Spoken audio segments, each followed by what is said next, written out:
A pleasant morning, noon, afternoon, or evening to everyone, wherever you are. So I have to be safe. I have to say all the parts of the day. Okay.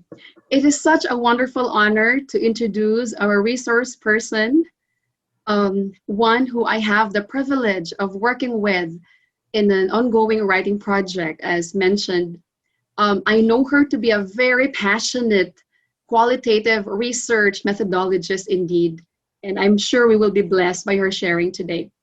Dr. Anna CohenMiller is an educational leader and qualitative methodologist who is committed to improving issues of equity and inclusion in higher education.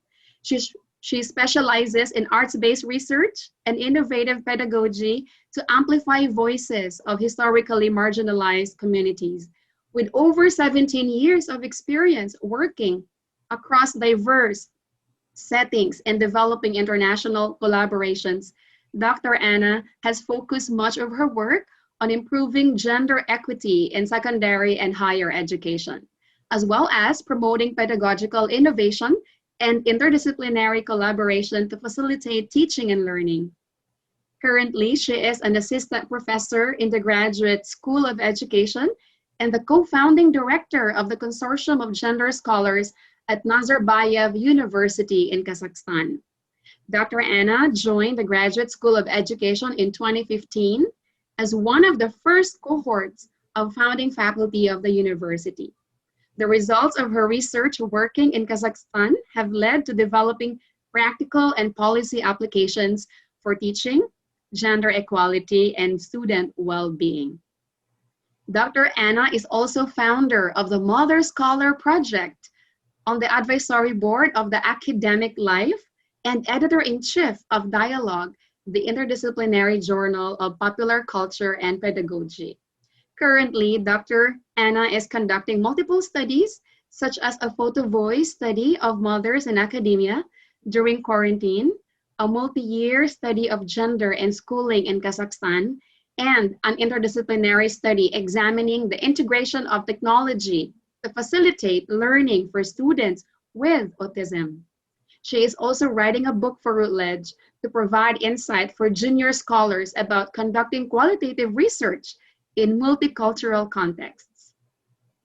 Dr. Anna also during her career has worked with many local and global organizations, for example, UNDP, as well as developed international collaborations with faculty at universities around the world, including Kazakhstan, the UK, the US, in Ghana, Australia, New Zealand, and now in the Philippines.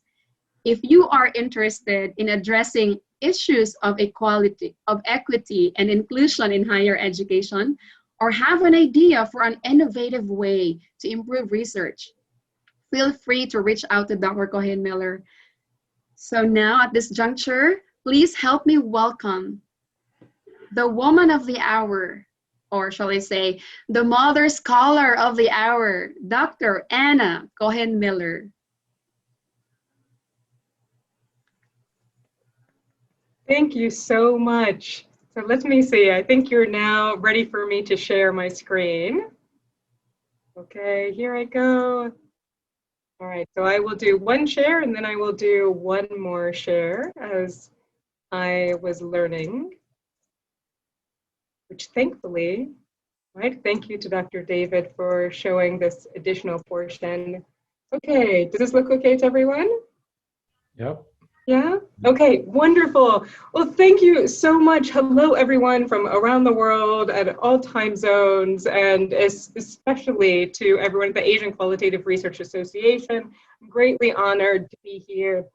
Thank you so much, Dr. Arceli Rosario, for the invitation, Dr. Gracel for the introduction.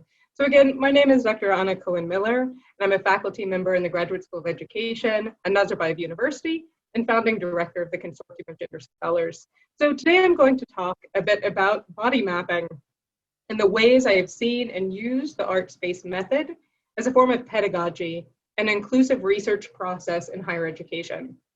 So as an acknowledgement that this presentation has been greatly informed by research and an article that's under review written in collaboration with alumni from the Graduate School of Education at Nazarbayev University for my course on innovative research methods. So thank you to Aigul Rakesheva and Nurligul Smat. All right, let me see. So one other thing here. Just want to make sure I'm not missing anything. All right, great. So for today then, this is, as I was saying, mapping the discussion. So I will briefly talk about the roots of body mapping, thinking about what body mapping is, reviewing a sample study, and exploring body mapping as pedagogy and inclusive research approach. You can be ready to also kind of stop and think, or if you have a pen or paper ready, be ready to engage in some contemplative practice as well. So very broadly, or simply, body mapping is a trace of the body.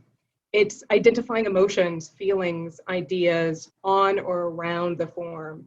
It's a representation of the body as related to a certain topic. It's a developing participatory research method and pedagogy. So now, using a pedagogical tool that I like to use in class, let's stop, drop, and write briefly. If you have something to write with, great. If not, you can reflect or you can post in the chat.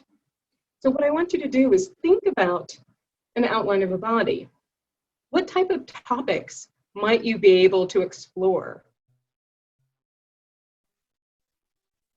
through mapping the body? Write down or think about 2 to 3 topics, and you will reflect on these as we continue on. So I'm going to count to 10, so give us all 10 seconds. Again, feel free to post in the chat if you'd like, or write down yourself.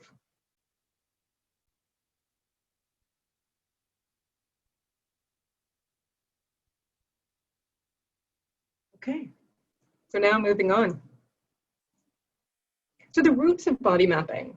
So originally, we think about body mapping, or many people identify it as starting as a type of participatory research, working with community in occupational health, really starting in the 1980s. So to identify experiences of workplace hazards, for instance, perceptions of health risks, again, using this form, right, and identifying what is your perception of the health risk. And then it continued to evolve into a form of arts therapy, particularly in psychology, starting in the 2000s. Jonathan Morgan with the Memory Box Project and as an art therapy method itself, which was then further identified by Jane Solomon with a narrative process and storytelling with body maps and a facilitation guide. And then later it developed further, right, considering the ways in which women and men living with HIV and AIDS experience dis-ease or themselves. What are their lives like? And I have references at the end. So much of this came, at least here, from Gastaldo and colleagues. So why body mapping? So I touched upon briefly, right? We can think about it as storytelling. So it can act as a storytelling process to bring together community members. It can be a useful method in working with vulnerable or marginalized communities. It can encourage discussion around challenging topics, experiences of gay youth, sexual health, mentioned earlier, student rights. Can offer greater agency for participants in detailing their lived experience and provide advocacy, and can facilitate communication through the use of arts. So in particular, right, those who may challenge or feel some challenges in verbalizing their experience, in particular children, teenagers, and at times various ages of students. So can work with adults in any age as well. So as Solomon explains, there's many ways to think of body mapping as various tools, as a therapeutic tool, as a treatment information and support tool, as a research tool, advocacy tool, intergenerational dialogue tool, team building tool, art making tool, and biographical tool. So now let's look at what Denise Gastaldo and colleagues created in 2012 to train facilitators for a research study. In their study, they were looking to tell the stories of undocumented workers in Canada. Gastaldo and colleagues have been recognized as helping broaden and systematize the use of body mapping as a storytelling process. So here, this is a mock body map, as they said. This gives an example of ways in which the researcher can help facilitate with the participants who are researchers themselves, right? They are analyzing their own work. What colors are they using? What is the body posture as it shows on this mock image? What are the personal symbols that might be included here? What other messages might there be as well that are listed within this visual depiction?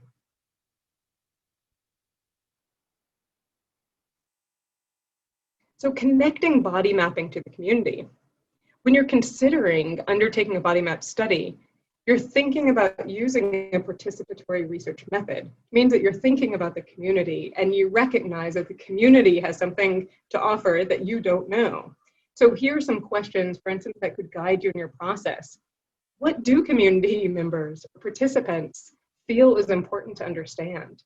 So often, right, as a researcher, or especially, in the history of qualitative research, the history shows that the researcher would come in and articulate, this is what needs to be studied, as opposed to going into a participatory mode and asking the community, what do you feel like is something to address? What is a problem that you see? Not me as an outsider.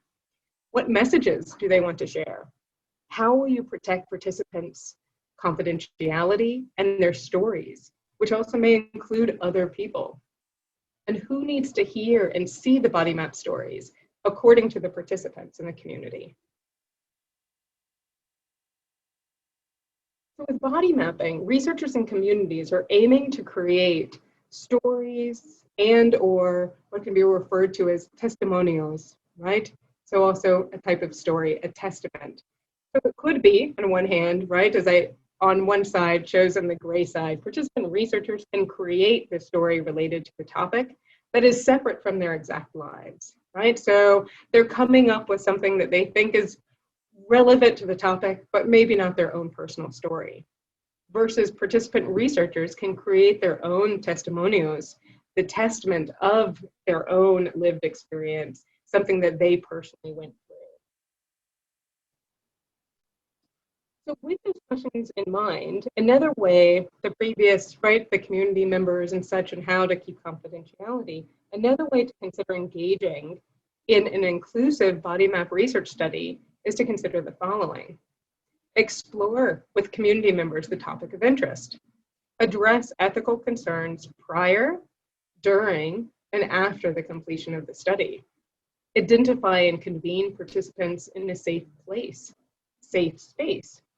Develop stories or testimonials. Draw the body maps, analyze the body maps, and present the findings to the agreed upon outlets, usually in order to effect change, to advocate, right, in order to show these voices. And so to clarify, the items that are in bold there, the community members developing stories or testimonials, drawing the body maps, analyzing the body maps, those are all conducted by the community members, the community member participant researchers. Okay, so now we're going to pause briefly again. So this stop, drop, and write, think back, right? Now that you've heard a bit of an overview of body mapping, maybe you already knew a bit, maybe this is your first time. Think back to the topics that you listed earlier or were considering. Can you add any new topics? Do you need to remove any topics? Now just pause for 10 seconds.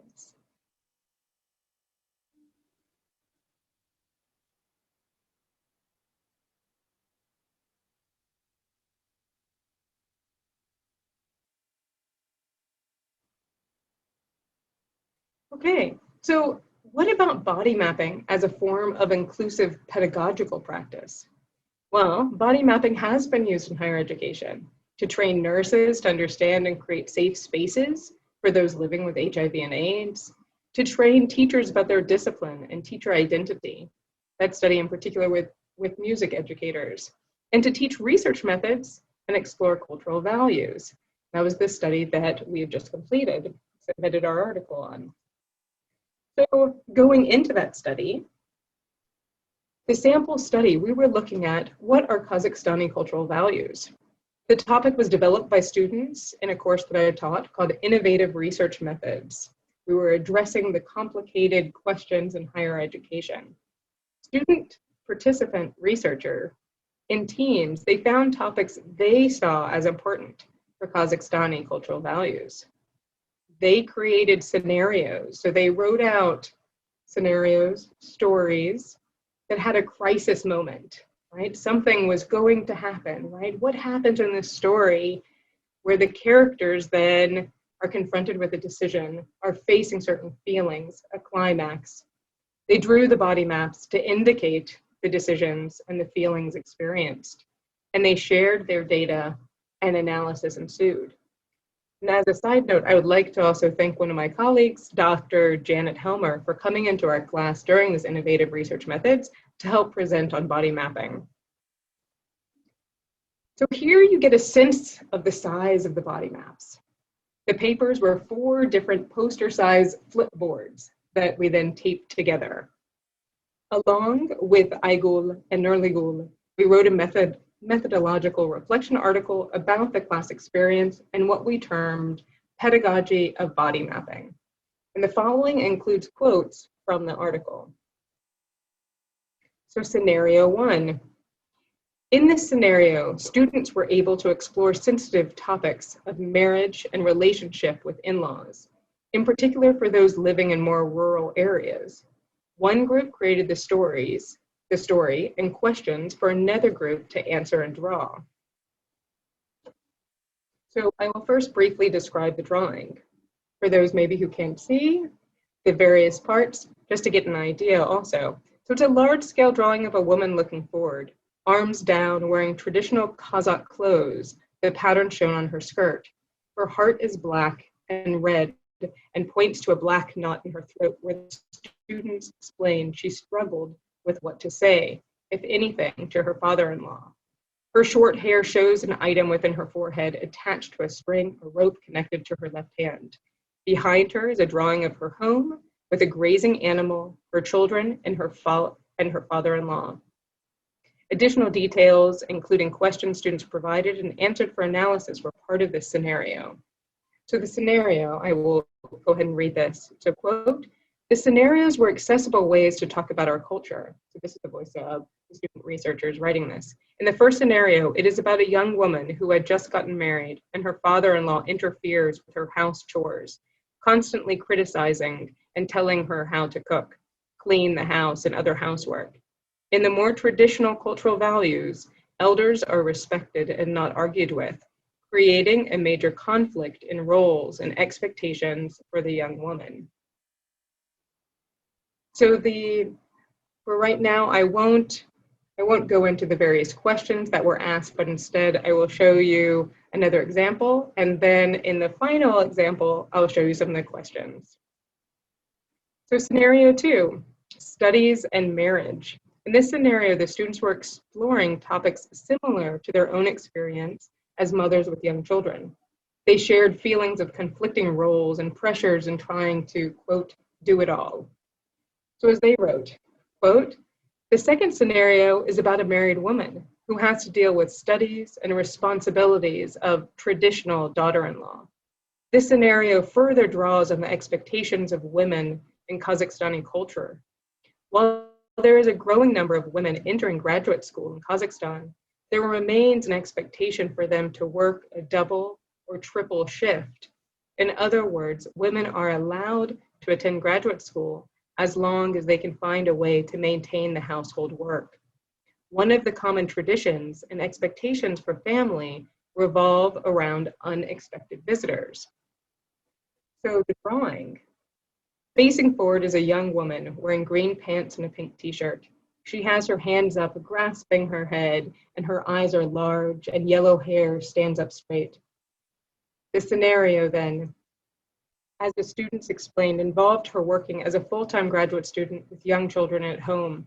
Her husband was okay with letting her go to graduate school as long as she took care of the household, including cooking for him and the family. One day, her in-laws suddenly show up at her door and have come to stay for an undetermined amount of time. She is now faced with feelings, the need to take care of them as well as everything else that she's already managing. So now let's look at some close-ups of the drawing. You can see in the drawing here, her hair stands up on end. You can see more of the details. You can see the exhaustion shown in her bloodshot eyes. And while she has writing on her arm, it says 1 Heart GSE, so 1 with the Graduate School of Education, showing her love for her work and her studies. She also has hanging above her head a pink box with a literal black bomb with a lit fuse. She feels as if she's about to explode. And as the student participant researchers explained, the character's feeling, they said, was like she was a bomb in a box. How does she manage everything? What is she going to do next? And so the final scenario will look a little bit deeper than regarding what types of questions could be explored and where the drawings come from. So beyond creating the story, in this scenario, number 3, bride napping, student participant researchers addressed a sensitive cultural topic. So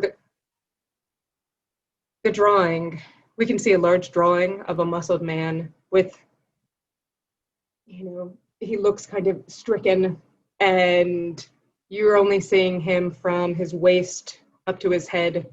He's in the center of the page. He has a broken red heart shown in the middle of his chest. Along the bottom, there's a road, and beyond his right shoulder is a woman with red lipstick and a broken heart shown in her chest, and shackles on her wrist. Beyond his left shoulder are the woman's parents, stern or with shocked expressions, a dark cloud and red X over their heads. So this scenario says, quote, as part of a Kazakh tradition, in this scenario, we created a story centering around a young man whose fiance was kidnapped by another man. The parents of the girl agreed to the marriage of their daughter to the man who kidnapped her. We developed questions for another group to answer and consider in their depiction of the scenario. We wanted to highlight the conflicts present and the complicated feelings regarding this culturally traditional practice. We asked others to consider the following. A, how does the boy feel? B, what does he decide about what to do regarding his fiancée? C, how does the girl feel? And D, how do the parents feel? So in this case, the participant researchers ended up drawing many of these different components, whereas you could have in a body mapping scenario, maybe a group would only focus on one part or another. So as a close-up then, considering then what does analysis look like? Well, the student researchers then presented and they shared and they explained the various components, like we saw in this mock image of the body map by Castaldo and colleagues. So the analysis, chains, broken heart, and physique. They say, quote, neither the girl nor the boy can go against the will of their parents. There is a chain on the girl's wrist, indicating that the girl cannot leave the new man because she already agreed to her parents' will. The hearts of the boy and girl are divided into two, broken and unhappy. The physique of the characters shows how men and women are seen in our culture, boys as masculine and strong, girls as feminine and weak. And one more analysis. So regarding the parents' feelings then, quote, the young woman's parents feel forced to agree to the marriage of their daughter to the man who kidnapped her. A serious expression with clouds and an X drawn above their heads demonstrate their need to maintain the proper image to others and to retain their position.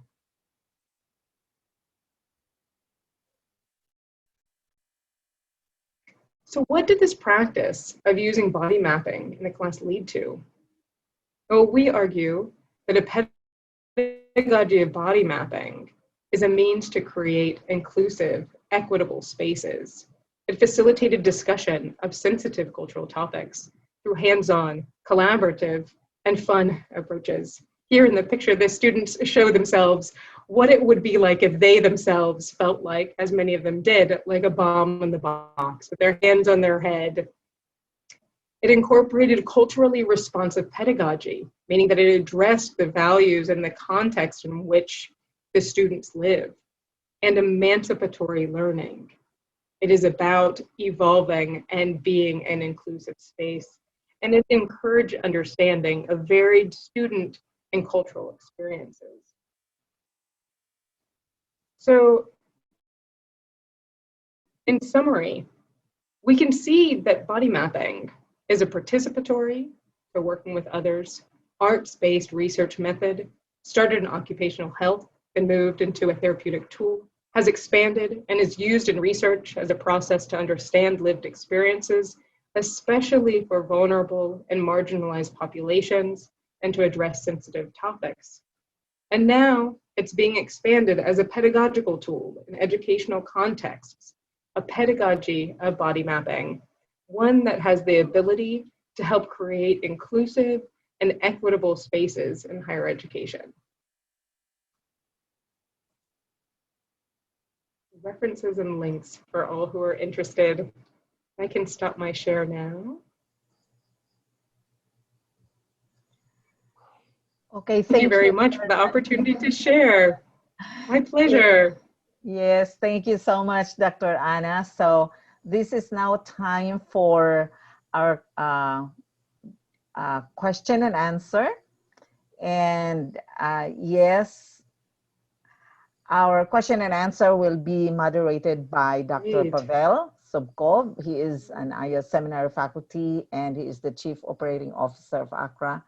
And also Dr. David Lumawa, he is faculty also of the graduate school here at IAS, and he is the AQRA Chief Financial Officer. And we are very glad that Dr. Safari Wambaleka, now presently Director of the Adventist University of Africa Online and the founding President of AQRA, we are happy that he is able to join us. So these three gentlemen will lead our question and answer. They are our panel, so I now give them the time. Thank you so much.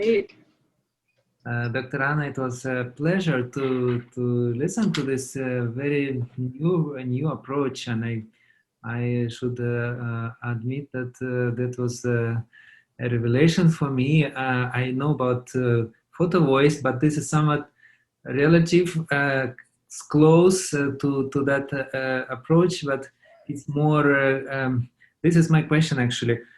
Is body mapping more appropriate for a group of participants? So that means that it's a collaborative work.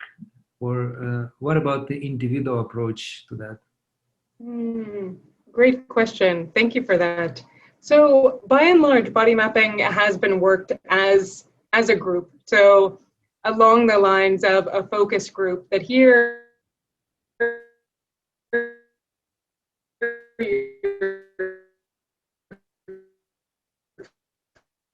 collectively bringing people together, documented worker.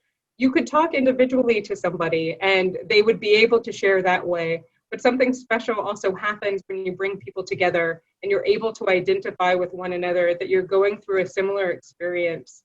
And so, like the students who then came together thinking about their own culture, there were then topics that emerged in the discussion and items that were added that reflected their experiences, that allowed them to go into insights for themselves and generally around the topic that wouldn't have gotten there if it was just a one-on-one.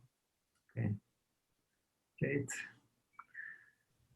Yeah, so the way I see it, this is relatively new, so I'm not quite sure how it's done.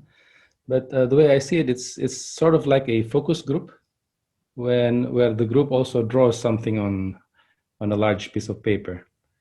So what is the main advantage of it, of just a simple focus group? And when you combine it with a body mapping technique? Okay, great. Thank you for that question. So it's really interesting to think about it because I hadn't, until y'all asked these questions, I hadn't thought about it as a form of a focus group, because I suppose, the roots of it, right? In terms of bringing out from the very history, right? That looking to advocate, looking to address issues, right? So whether, as I mentioned, occupational health or people living with disease, especially disease that's stigmatized, right? So living with HIV and AIDS, quite stigmatized, right? Years ago and still can be. And so the purpose then, often what is described with body mapping, is to then showcase in, then you could look at it as, Dr. Pavel, you mentioned about photo voice, right? That having a gallery show after the fact is then a key portion, right? That you want to show the images, and that in showing arts, in engaging in arts, we know that audiences feel something different than just reading a text, right? So if you read about bride napping, right? Okay, kidnapping of women, this is terrible, right? Like, we know this internationally, but seeing people draw it, seeing the imagery, seeing how they describe and show the various portions of it, gets to another level that is more immediate, as we talked about. So Patricia Levy talks about, right, arts-based research in this way, and others have also mentioned that in the arts, there's a chance then to connect in a quick manner that maybe others wouldn't have had the chance or wanted to read a full article. Instead, you go to a gallery show at the university, you go to a gallery show at the UN space, you go to a gallery show, right, at various other centers. So Congress centers are also popular spaces, or as determined, right, with your community. Where is it that they see that this would be useful to showcase what these experiences are? And then there would ideally be a follow-up to address these issues. Thank you so much. Thank you. Anna, congratulations on a very, very thought-provoking presentation, and it's good to finally see you. That is really, really nice. We have not explored this a lot in the Philippines, in Asia, AQRA, and so this was really, really eye-opening. I just want to let our audience know that if somebody has asked a question in the Q&A that you feel you relate to, please just put thumbs up on that so that we know the most urgent questions to address. I want to ask you a question that's related to one of the questions that have come up, and that is, looking at this, I feel that somebody will be much more comfortable doing this drawing individually, but you're promoting group work, which I see as a therapeutic process. Especially people who have been oppressed, which is a perfect thing for qualitative research. How do you create that sense of community, that trust that will allow people to work together and share their very intimate stories with others? I think that relates to the question of step by step of doing this that has been asked in the Q&A. Right. Great. Thank you so much, Dr. Safari, for that question. So how to develop the trust, how to help in particular, right, those often communities that are oppressed, that are struggling with something in particular. And, this is a question for researchers in general, right? Qualitative researchers, that you can think about any of your projects that you have conducted. So you're going to talk to somebody, sometimes one-on-one, right? I've had some participants that I talk to one-on-one and they immediately open up, no problem, right? I ask them one question, tell me about your experience of, whatever it is that they're experiencing. They say, okay, and they talk, for more than an hour. And then I have others who I've asked the exact same question, and I'm remembering back to my dissertation where I studied doctoral student motherhood.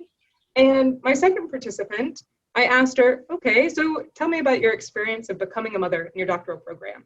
So that exact same question that I used with the first participant, where she talked more than an hour. The second one, she said, it was fine. And she was done. right? So she was done at that point. And so, which meant, you know, I had to be prepared. It was a good thing. I had additional questions and I was ready to continue going further. So all of that being said, to say that the developing the trust is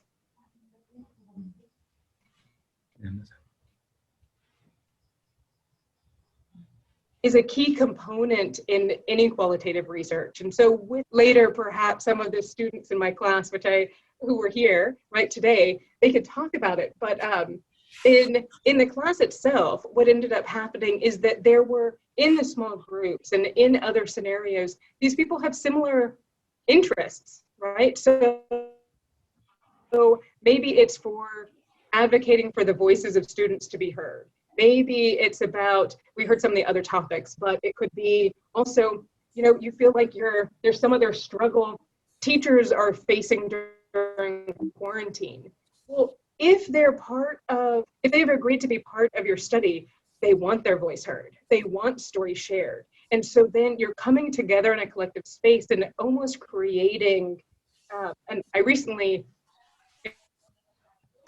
presented about this, the development of creating a sacred space through the research process itself. And so in that community, and as the researcher coming in and acknowledging, right, that openly acknowledging, right, I don't have the answers for this. It comes from you all, right? I respect you all. This is y'all's work, right? How can I facilitate your voice being heard? And in this case, through these drawings. And there are individual drawings. I've used drawings in my dissertation work and in other research studies as well to enhance phenomenology, enhance interviews. And those work very well as well, right? And so it is really, for me, it's about identifying the right tool for the research question or the community action that you are looking to engage with. Dr. Pavel, we have 13 minutes to go to answer the questions in the Q&A box. We have plenty of questions coming from our participants. So Wonderful. Okay. yes. Okay, so you want me to go to the questions now from the participants? Yes. Okay, let me share my screen now. It's great to see people so engaged. So Yes, they are. Very wonderful. Yeah, here's a question from Jeanette Espada. She got many votes here in the Q&A. So the question is there an existing established process of interpreting body maps? Great. Thank you so much, Janet, for that question.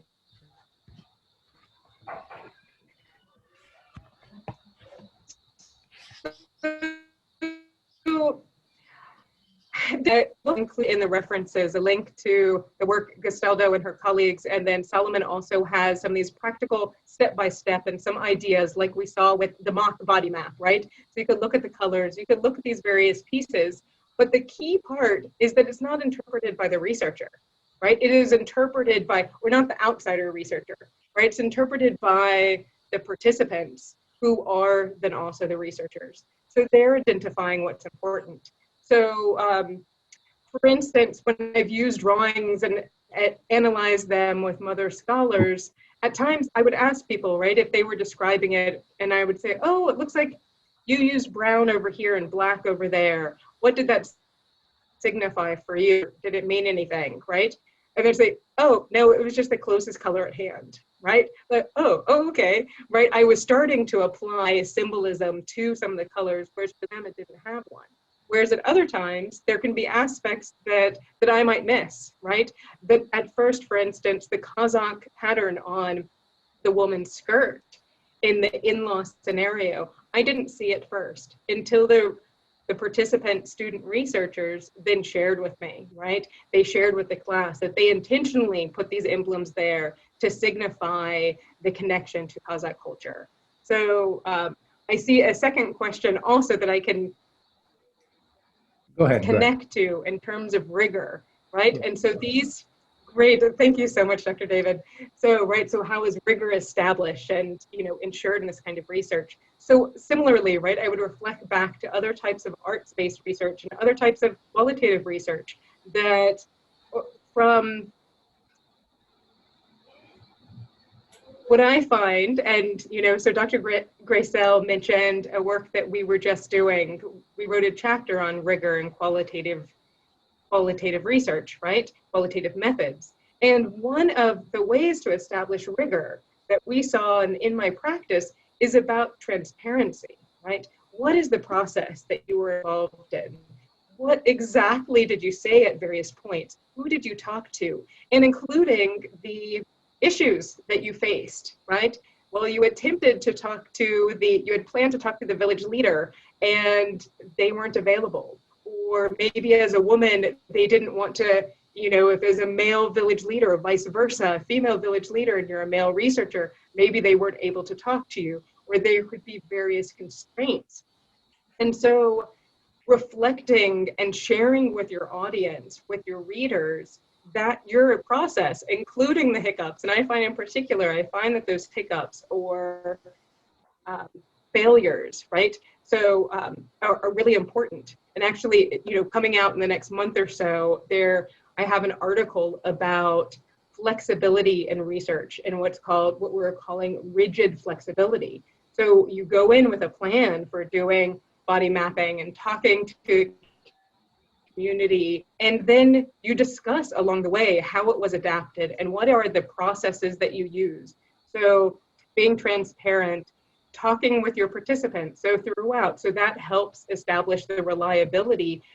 Again, as the researcher, I'm not interpreting the map. So instead, I'm talking to the participants. And then if I'm writing anything down, right, if I am then trying to translate what they're saying into an academic text, if I show them my findings in that sense, then that is member checking, the same way that you would do with interviews, with focus groups, with other forms of research, that you are then ensuring that your participants' words are shared in the way that they intended them to be. I know there are other questions, so I won't go further into that, but it could be, each of these could be, a whole session. Yes. So here's also a question that got, I think, 3 or 4 votes. It's quite, in a place like Rajasthan in India, where honor killing is common among the community, there are 2 sets of people. The elderly who follow traditions, and they are respected by the Constitution, I think. And on the other hand, a marginalized group who are also respected by the Constitution. How, as a qualitative researcher, unearth the issue from the participants without pursuing ethical divide among community? Basically, maybe, yeah. How do you dive into the particulars without dividing people when you're doing your research? Sure. Great. Thank you. Thank you very much for this question. And I'm sure that many other qualitative researchers here could speak to this. If I'm thinking about body mapping, so if this was a case, right, where a community was interested, so I imagine the community who is marginalized, right, wants to showcase their feelings and advocate against honor killing. So let's say you're a researcher that you know about this, you know a community member there, and they're asking for your support in this way. Then, in creating body maps, right, they want to end up showing, and you explore the ways in which you could showcase through a gallery, let's say, of these various, the feelings and experiences of those marginalized groups. So really, at least from my perspective, and the way that I would address it is to bring this question to them, right? That specifically, that you say, this is a concern of mine, right? And, I fear, I worry that conducting this work could end up creating issues within the community. I want to, please tell me what we can do in order to not create problems, right? For you as, right, to respect your privacy, your confidentiality, your livelihood, right? And so that is the primary basis that we, do no harm, right? Like, this is all our ethics, right? That if you're worried about harm, then we have to see, before even starting, And this was one of the steps for the body mapping, even before starting. What are we doing and what is in place to ensure that our participants are safe? And in this case, right, I'm not from that particular community. I don't experience it. I don't have to continue living in that space. And so the participants would then reflect that back to me. And this can be, that's an extreme case, right? But this could be the case with something much less extreme, right? Again, something in higher education, right? Or instances of bullying, right? Maybe it's not as extreme. It's not life and death, or usually it's not, but it can lead to it. So how do we address this and ensure that our participants are safe at the beginning, before starting the process, throughout the study, right? Continuing to check in with them. And this is also a case of rigor, right? Ensuring and checking, right? How are you all feeling? What do we need to adjust along the way? Going back to ethics as needed, right? The review boards. And then at the end, right? We had planned to present these body maps at so-and-so place. Are you all still comfortable with this? Is this still a safe place to do it? Does something need to be redacted or addressed in a different way? Maybe this timing is not safe, right? Like, okay, we can wait 6 months maybe, or a year, when people no longer maybe associate you with this topic. So an incredibly important topic. So thank you for bringing this up. May I just add a couple of the sentences on this one? I think that's a perfect answer that you've given. In addition, I would say, we definitely agree with you that a study like this should be done by an outsider, so that there's no repercussion on the people, because they could actually lose their life. In addition, I think a study like this, to really make an impact, it should be conducted under the auspices of the United Nations or UNESCO, so that it comes with the power. Because if you're just doing it as Safari, who cares about what Safari said? But if it get like maybe some kind of funding from the United Nations or UNESCO or any other large body like that, it could actually have much more positive impact on the community and the society at large. Thank you, Dr. Safari. Thank you very much for that. Yes. Here's a question from Nitima. The topic and approach emphasize the positive side of body mapping. How can we use body mapping these days with COVID-19, with the practice of face masks, physical distancing, etc.? Great. Yeah. Neat question. Would any of the panelists like to explore how you could use it? I have some ideas, right, that I could come up with, but this is often a chance where it's nice to have other conversation. Dr. Arcelo would be perfect for that. Yeah. How do you do photo voice in COVID? No, actually, this is a conversation that Dr. Anna and I have been exploring. She was telling me that she was doing photo voice, during this time of COVID, and I got very excited about that. And I think, Dr. Anna, your study on that is ongoing, right? With yes, photo voice exactly. Methodology. So I have been telling my students, so it's possible we can do photo voice, although I still have to imagine, how do you do photo exhibit online? Well, in a way, I'm imagining that would even be less costly doing a photo exhibit online, because when you do that face to face with all these people, you put them together, it's very costly. And I don't know, but I think everything, I would say everything, that's a categorical statement. But based on my experience, because I'm teaching online, but of course with adults, I'm teaching graduate school online. So we do, I cannot remember an activity that I did face-to-face that we were not able to do virtually.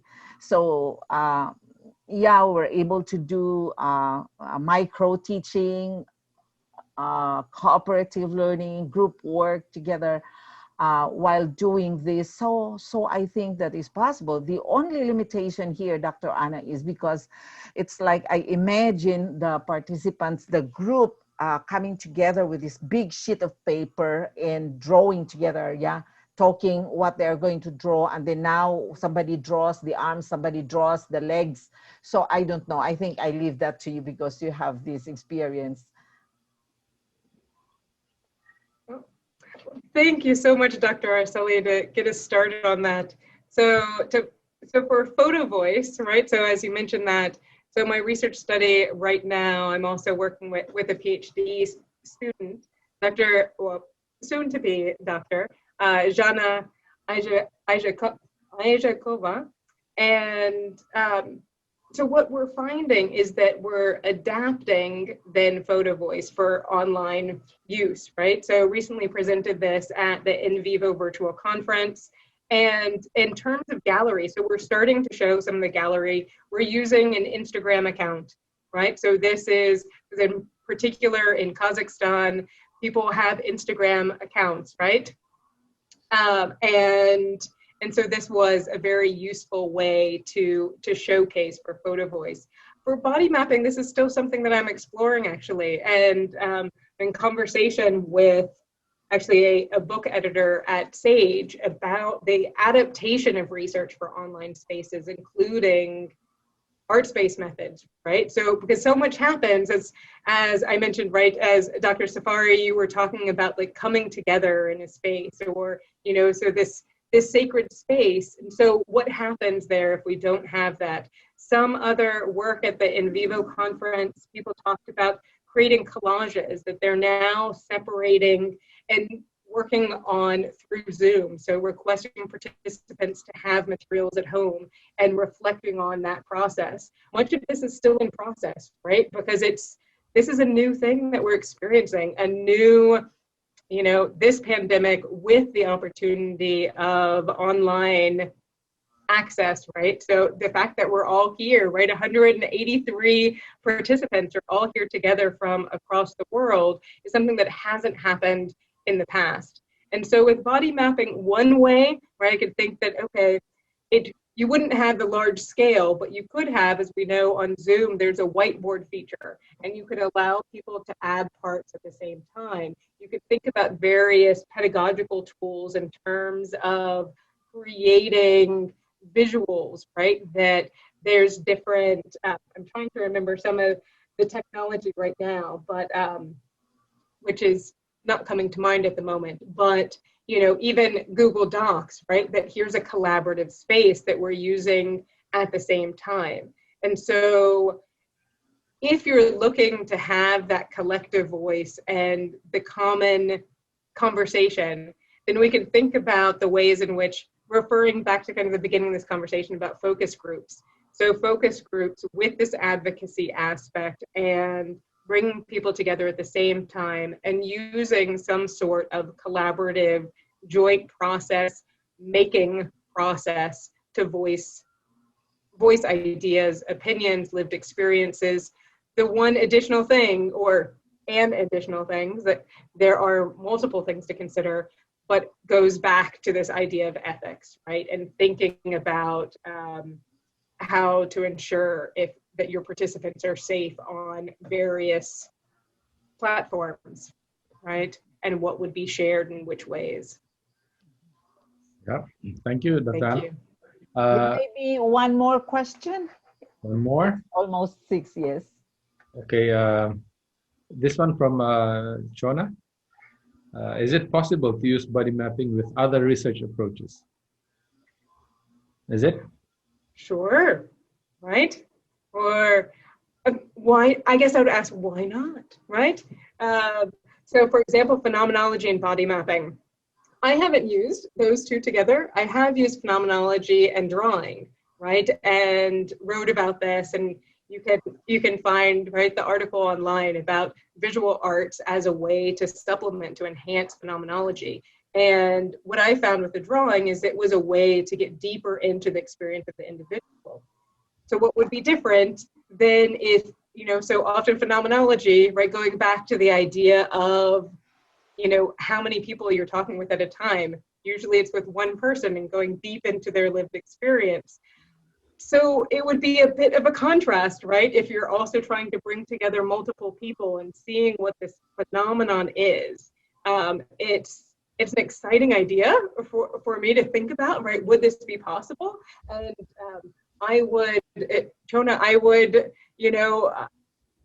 recommend you explore this idea, right? So even, first just through literature and seeing, right, what is out there and how could you bring together, right, these theoretical aspects into this new possible approach. And perhaps you'll be writing the article next or presenting about how these two enhance one another, or maybe how they don't work, right? That you found that in particular there was a conflict in this concept, but overall, I have found with arts-based methods broadly that they can facilitate the work of other methods, right? And this is, somebody else had mentioned about triangulating data, I think I saw, or again, back to rigor.